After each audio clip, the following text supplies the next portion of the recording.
ಎಲ್ಲರಿಗೂ ನಮಸ್ಕಾರ. ಇವತ್ತು ನಾವು BSY ಪೋಕ್ಸೋ ಕೇಸ್ ಬಗ್ಗೆ ತಿಳಿದುಕೊಳ್ಳೋಣ. ಸೊ ಬೇಸಿಕಲಿ ಏನಾಗಿದೆ ಅಂದ್ರೆ BSY ಪೋಕ್ಸೋ ರಿಲೇಟೆಡ್ ಕೇಸ್ ಅಲ್ಲಿ ಕ್ರಿಮಿನಲ್ ಇನ್ವೆಸ್ಟಿಗೇಷನ್ ಡಿಪಾರ್ಟ್ಮೆಂಟ್ ನವರು ಅವ್ರ ಮೇಲೆ ಚಾರ್ಜ್ ಶೀಟ್ ಅನ್ನು ಫೈಲ್ ಮಾಡಿದ್ದಾರೆ. ಅವರು ಮತ್ತೆ ಇನ್ನ ಉಳಿದವರು 3 ಜನರ ಮೇಲೆ ಚಾರ್ಜ್ ಶೀಟ್ ಅನ್ನು ಫೈಲ್ ಮಾಡಿದ್ದಾರೆ. ಸೊ ಯಾವ್ಯಾವ ಚಾರ್ಜ್ ಅನ್ನ ಅಪ್ಲೈ ಮಾಡಿದ್ದಾರೆ ಅನ್ನೋದನ್ನ ಈ ವಿಡಿಯೋದಲ್ಲಿ ನಾವು ತಿಳ್ಕೊಳ್ಳೋಣ. ನೋಡ್ರಿ, BSY ಮೇಲೆ ಆಗಿದ್ದ ಚಾರ್ಜ್ ಯಾವ್ದಂದ್ರೆ section 8 of POCSO act which tells about sexual assault. Then coming to section 354A of IPC which tells about sexual harassment. ಮತ್ತೆ section 214 which tells about bribing someone to conceal the offense. So ಇದ್ರ ಬಗ್ಗೆ ಹೇಳುತ್ತೆ. ಇನ್ನು 3 ಜನದ ಮೇಲೆ ಆಗಿದ್ದ offence ಯಾವ್ದಂದ್ರೆ so ಅವ್ರ ಮೇಲೆ ಚಾರ್ಜ್ ಆಗಿದ್ದ ಯಾವ್ದಾವ್ದಂದ್ರೆ ಸೆಕ್ಷನ್ 204 ಆಫ್ IPC ಇದು ಎವಿಡೆನ್ಸ್ ಡಿಸ್ಟ್ರಾಯ್ ಮಾಡೋದ್ರ ಬಗ್ಗೆ ಹೇಳುತ್ತೆ.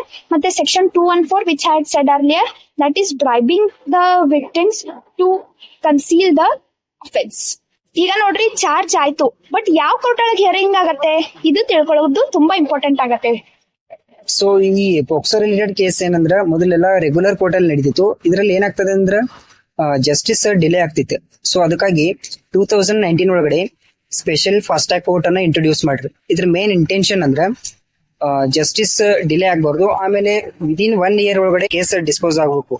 ಸೊ ಪೋಕ್ಸೋ ರಿಲೇಟೆಡ್ ಈ ಸ್ಕೀಮ್ ಅನ್ನ ತಗೊಂಡ್ಬಂದ್ರು. Thank you. Follow for more such updates.